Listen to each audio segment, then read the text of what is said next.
کہ پہلی شرط ہے کہ اللہ پر ایمان لاؤ، کہ اللہ پر ایمان لاؤ، کیونکہ جتنے وعدے مسلمان سے ہیں یہ وعدے دنیا میں پورے نہیں ہوں گے ایمان کے بغیر۔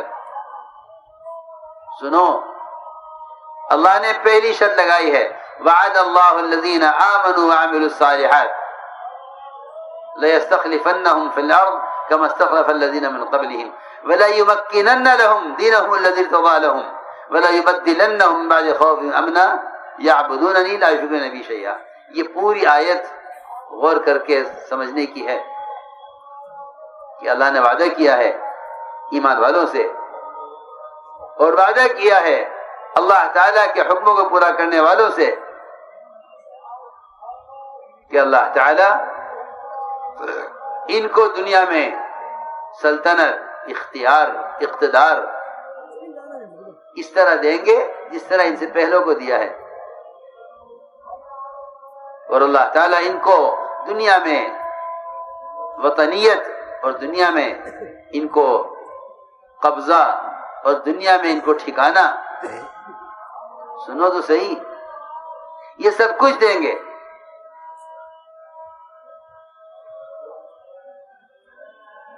لیکن شرط یہ ہے کہ اللہ تعالیٰ جس دین سے راضی ہیں، اللہ نے جو دین تمہارے لیے متعین کیا ہے، تم اپنے آپ کو اس دین کا تابع اور اس کا پابند بناؤ، تو تم سے اس کا وعدہ ہے۔ شرط یہ ہے کہ میرے ساتھ شرک نہیں کریں گے اور میرے علاوہ کسی کی عبادت نہیں کریں گے، یعنی میرے سوا کسی کی بات نہیں مانیں گے، میرے سوا کسی کی بات نہیں مانیں گے۔ یعبدوننی لا یشرکون بی شیئا، میری عبادت کریں گے، میری بات مانیں گے، میرے غیر کی بات نہیں مانیں گے۔ تو میرا وعدہ ہے ان سے کہ میں ان کو دنیا میں سلطنت، اقتدار، تمکن، وطنیت سب کچھ دے دوں گا، ورنہ اگر انہوں نے ذات پورا نہ کیا تو یہ خود اپنے گھر میں بے گھر ہوں گے۔ صاف تو بحث کرتا ہوں، اپنے گھر میں بے گھر، یہ اپنے گھر میں بے گھر ہوں گے، سیدھی بات ہے۔ اس لیے ایمان پر اللہ کی طرف سے ان وعدوں کے پورا ہونے کا، ان وعدوں کے پورا کرنے کا جو ضابطہ ہے وہ سب سے بنیادی چیز ایمان ہے، کہ جو اللہ پر ایمان لائیں گے اللہ وعدے ان کے لیے پورا کریں گے۔ میں نے عرض کیا ایمان سب سے پہلی شرط ہے، یہ پہلی شرط ہے یہ کہ ہم وعدے پورے کریں گے ایمان والوں کے لیے جو ہمارے وعدوں کا یقین کریں۔ اس لیے حضور اکرم صلی اللہ علیہ وسلم صحابہ سے جو وعدہ کرتے تھے، صحابہ اس وعدے کے پورا ہونے کا ایسے انتظار کرتے تھے جیسے رات کا سونے والا صبح سورج نکلنے کا انتظار کرتا ہے۔ جی ہاں، یہ یقینی بات ہے کہ جو وعدہ ہے پورا ہو کر رہے گا۔ حضور اکرم صلی اللہ علیہ وسلم بیان فرما رہے تھے جو وعدے اللہ سے سنے ہیں وہ وعدے صحابہ کو بتلا رہے تھے، اس لیے کہ جو وعدہ اللہ کرتے تھے آپ سے، آپ وہ وعدہ فوراً صحابہ کو بتلاتے تھے کہ یہ ہوگا۔ سنو میری بات توجہ سے، ہم ان حالات میں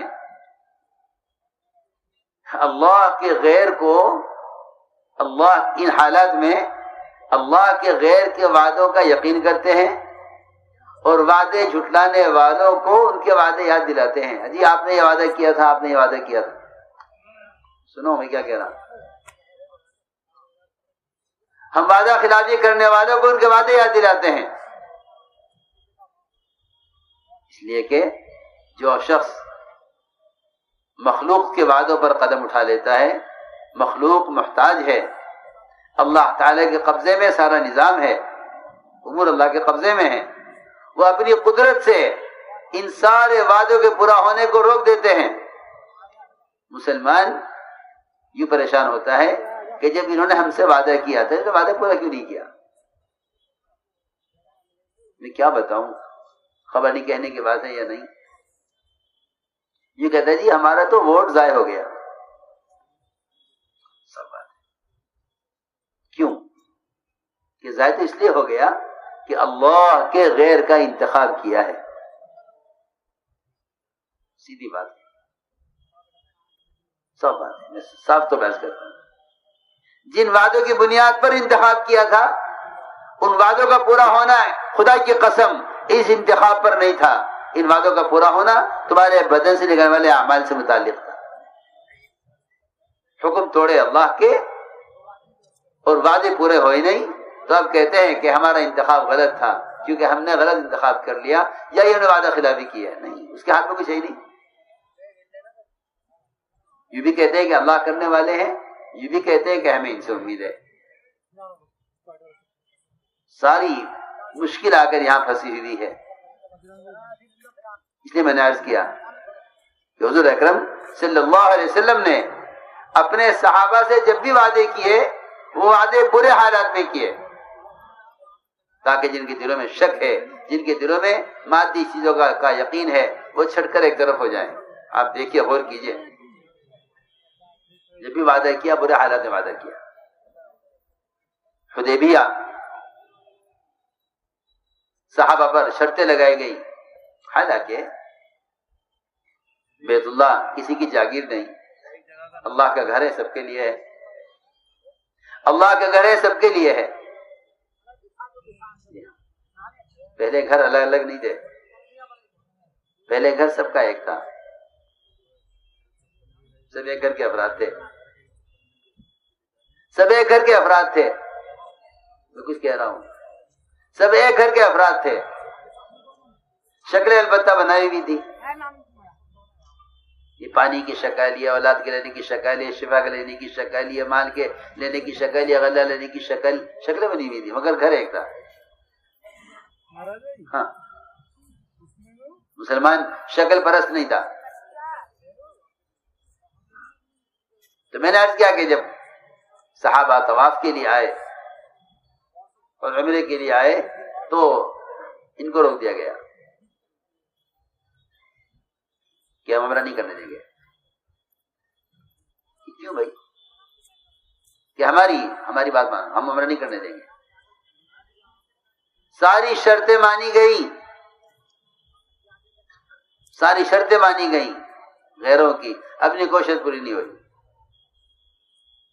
اللہ تعالی نے اس وقت آزمایا کہ میں اس وقت اپنے بندوں کو یہ حکم دوں کہ واپس ہو جاؤ، عمرہ چھوڑ دو. میں دیکھنا چاہتا ہوں کہ اس وقت ان کے نزدیک میرا حکم زیادہ اہم ہے یا ان کا مقابلہ کرنا ان کے نزدیک زیادہ اہم ہے. صحابہ نے، روایت میں ہے عمر رضی اللہ تعالیٰ عنہ اس پر بار بار کہتے تھے کہ کیوں ہم دب کر صلح کریں، کیوں نہ ہم عمرہ کریں. لیکن فرمایا حضور اکرم صلی اللہ علیہ وسلم نے کہ عمر، اللہ کا حکم یہی ہے، چلو. ابھی وہاں سے ہٹے نہیں تھے کہ سورہ فتح نازل ہوئی. حالانکہ آپ دیکھ رہے ہیں کہ فتح کی کوئی چیز نہیں ہے. ساری شرطیں ان کی مانی گئی، اپنی کوئی شرط نہیں مانی گئی. فتح کی کوئی چیز نہیں ہے، عمرہ نہیں کرنے دیں گے، آپ واپس جائیے. ساری شرطیں مان لی گئی ان کی، اپنی کوئی شرط نہیں مانی گئی. لوگ کہیں گے کہ ہار گئے. نہیں، ہارتے وہ ہیں جو حکم توڑ کر مقابلہ کرتے ہیں، وہ ہارتے ہیں. جو حکم پورا کر کے پیچھے ہٹتے ہیں وہ ہارتے نہیں ہیں. جو حکم پورا کر کے پیچھے ہٹتے ہیں اللہ تعالیٰ ان کی مدد فوراً کرتے ہیں. روایت میں ہے ابھی یہاں سے ہٹے نہیں تھے کہ سورہ فتح نازل ہو گئی. صحابہ کرام فرماتے ہیں کہ تم تو مکے پر حملے کو فتح مکہ کہتے ہو، ہم حدیبیہ کو فتح مکہ کہتے ہیں. فتح مکہ حدیبیہ ہے. میں کچھ ضروری بات عرض کر گیا کہ اگر تم 100% مسلمان اپنی ذات سے 100% دین پر چل رہا ہے اور پھر اس کی عبادت میں، اس کے شریعت کے مسائل میں، اس کے مذہبی امور میں اگر کوئی رکاوٹ بنتا ہے، حالانکہ عمرہ فرض نہیں ہے، عمرہ فرض نہیں ہے. حج فرض ہے بے شک، اس عمرے سے روک دیا، کر لینا ابھی نہیں، کر لینا مگر ابھی نہیں۔ اللہ اکبر، سوچو میں کیا کہہ رہا۔ یہ مسلمان اپنی ذات سے پورے دین پر چلتے ہوئے ایسی رکاوٹوں کے آنے پر اللہ کے حکم کو دیکھے گا تو اللہ تعالی مدد فوراً لے آئیں گے۔ فتح مکہ مکے سے روکنے کی وجہ سے ہوئی ہے، انہوں نے اپنا کام پورا کیا کہ ہاں ٹھیک ہے موقع دو ان کو کہ تمہیں روکے، رک جاؤ ہم دیکھتے ہیں بھائی، مگر شرط یہ ہے کہ تم پورے دین پر چلو گے تو ہم تمہیں باطلی مقابلے میں کامیاب کریں گے، کیونکہ پورے دین پر چلنے والے کے مقابلے اگر باطل آئے گا تو پھر الزام باطل پر ہے، آپ پر نہیں ہے۔ مولانا اسد علی سے ایک صاحب نے سوال کیا، عجیب سوال کیا، کہا حضرت کیا بات ہے، مسلمان کو نہ اقتدار ملتا، نہ حکومت ملتی، نہ بادشاہت ملتی، ساری صدارتیں، وزارتیں، بادشاہتیں، اختیارات، مال، اسباب، مادی طاقتیں، قوتیں، کمائی کی شکلیں، سب پر ان کا قبضہ۔ حضرت عجیب بات فرمائی، حضرت نے فرمایا کہ اللہ کا دستور یہ ہے کہ دین کے وہ احکام جن کو پورا کرنے پر مسلمان کو پورا اختیار ہے، اگر یہ ان احکام کو پورا نہیں کرے گا تو جو چیزیں اس کے اختیار سے باہر کی ہیں اللہ تعالیٰ مسلمان کو ان پر قبضہ اور قابو کبھی نہیں دیں گے۔ اور واقعی اس کو سمجھنے کے لیے آسان مثال یہ ہے کہ اگر کوئی باپ اپنے بیٹے کو کوئی چھوٹی سی دکان کرا دے،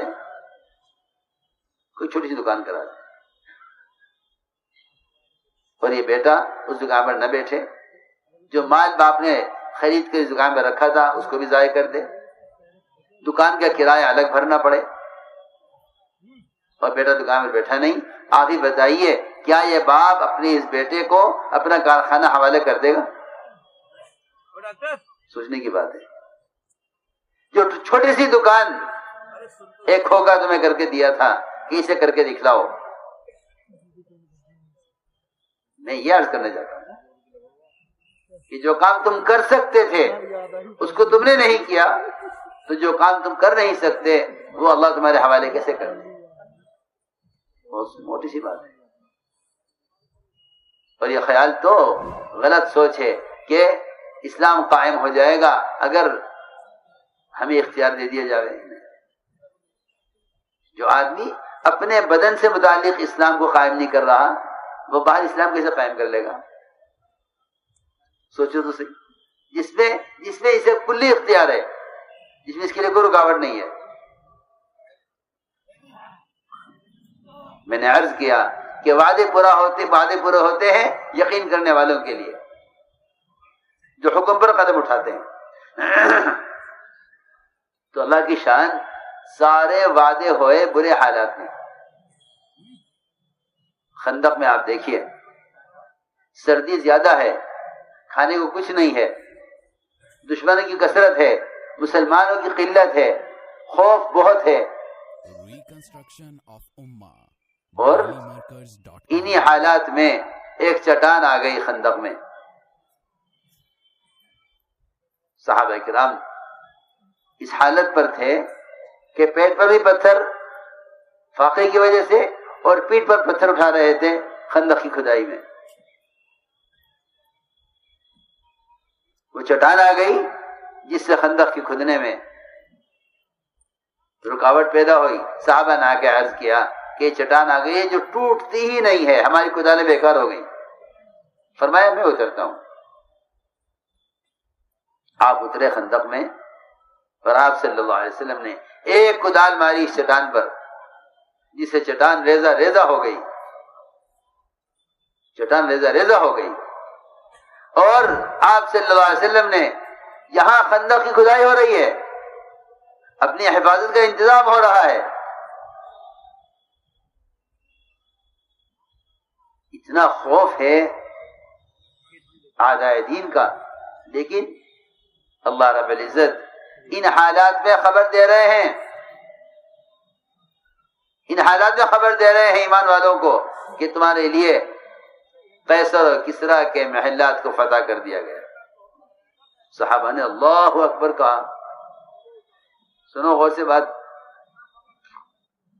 ہم بھی سنتے ہیں تعلیم، ہم بھی بیٹھتے ہیں تعلیم کے حلقوں میں، ہم بھی باتیں سنتے ہیں، مگر ہماری بیماری یہ ہے اور ہماری کمزوری یہ ہے اور ہماری غلط سوچ یہ ہے کہ ہم وعدے سن کر حالات کو دیکھتے ہیں کہ حالات کیسے ہیں، حالات پورے ہوں گے، یہ حالات، ان حالات میں وعدے پورے ہوں گے نہیں ہوں گے. میں آپ سے یقین و عرض کرتا ہوں کہ وعدے سن کر حالات کو دیکھنا منافقین کا کام تھا اور وعدے سن کر حکم کو دیکھنا ایمان والوں کا کام تھا. لیکن تو حکم کیا ہے؟ کیونکہ سارے وعدے حکموں کے ساتھ ہیں. منافقین وعدے سن کر حالات دیکھتے تھے. جب خندق میں آپ نے قیصر کسریٰ کے محلات کی خبر سنائی تو منافقین نے یہ کہا کہ بھلا ان کی بات کون مان لے گا، ان کی بات کا یقین کون کر لے گا. سوچو تو صحیح، ایک آدمی کا یہ کہے کہ میں کروڑ پتی ہوں اور میرے پاس اتنی بڑی مالیت ہے اور اتنی بڑی حکومت ہے، اور اس کے پاس کچھ کھانے کو نہ ہو تو کوئی یقین کر لے گا؟ کوئی یقین کر لے گا بھائی؟ منافقین کو یہ الجھن تھی کہ جب اللہ ان سے قیصر کسریٰ کے محلات کے فتح ہونے کی خبر انہیں سنا رہے ہیں اور یہ ہمیں سنا رہے ہیں، تو جو اللہ ان کے لیے ان ملکوں کو فتح کرنے کی خوشخبری دے رہے ہیں وہ انہیں کھانے کے لیے کیوں نہیں دیتے؟ یہ الجھن. ہاں سنو، یہ میں عرض کرنا چاہتا ہوں، یہ شک ہے اس زمانے میں مسلمان کے دل میں، یہ شک اس زمانے مسلمان کے دل میں ہے جو شک اس زمانے میں منافق کے دل میں تھا. ہاں، یہ شک اس زمانے مسلمان کے دل میں ہے جو شک اس زمانے منافقین کے دل میں تھا کہ جب اللہ کے یہ وعدے ہیں تو یہ وعدے پورے کیوں نہیں ہو رہے ہیں، حالات ایسے کیوں ہیں.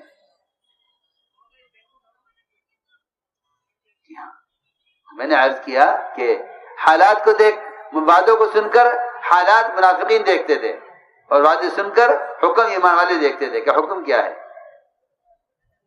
اس لیے حضور اکرم صلی اللہ علیہ وسلم نے جب بھی وعدے کیے، وعدے برے حالات میں کیے. تعلیم کا حلقہ چل رہا تھا، خریم بن اوس ایک صحابی، وہ ہجرت کر کے اسی وقت پہنچے، آخر میں بیٹھے ہوئے تھے حلقے کے. آپ نے فرمایا کہ تم حرا کا علاقہ فتح کرو گے،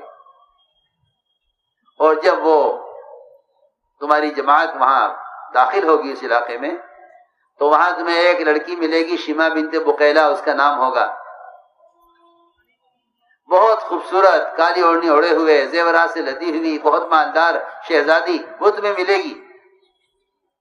یہ آپ بیان کر رہے ہیں اپنے زمانے میں، بیان کر رہے ہیں اپنے زمانے میں. اس وقت ایک نئے صحابی ہجرت کر کے آئے، خریم بن اوس، حلقے میں پیچھے بیٹھے ہوئے، وہیں سے کھڑے ہوئے عرض کیا کہ یا رسول اللہ، لڑکی آپ بیان کر رہے ہیں یہ مجھے دے دیجیے. فرمایا تمہاری ہو گئی، تم لے لو. یہ نہیں اگر تم گئے، اگر فتح ہو گئی، اگر حالات بنے، نہیں،